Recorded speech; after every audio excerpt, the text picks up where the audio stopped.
One pressure point in the ongoing political battle between Republicans and Democrats has been relieved for now. Chief Washington correspondent Jim Angle looks at the resolution to a very acrimonious dispute.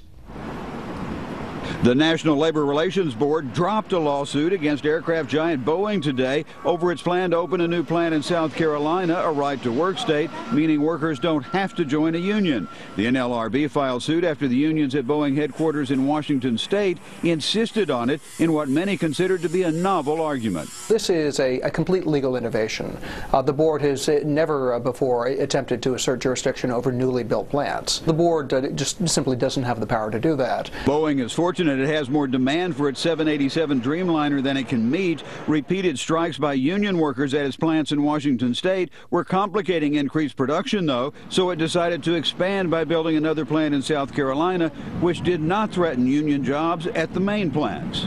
No workers in Washington state lost their job, actually just the opposite. Boeing expanded hiring in Washington state. One Republican is concerned the suit was linked to union negotiations with Boeing, which just ended with the unions getting what they wanted, prompting them to withdraw the complaint about South Carolina.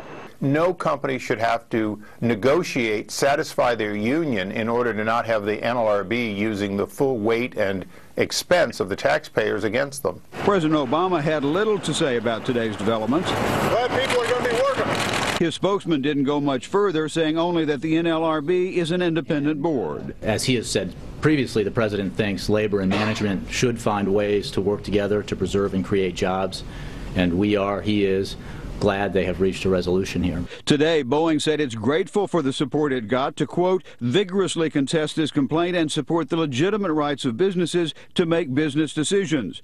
South Carolina Senator Jim DeMint issued a statement saying, quote, the NLRB has an obligation to protect the rights of workers to join or not join unions, but under the leadership of President Obama's appointees, the NLRB has become a tool of union bosses. Analysts say the unions were looking for a face-saving way to back down. The idea of charging someone for creating jobs just does not look good, and they knew that they were unlikely to prevail in court.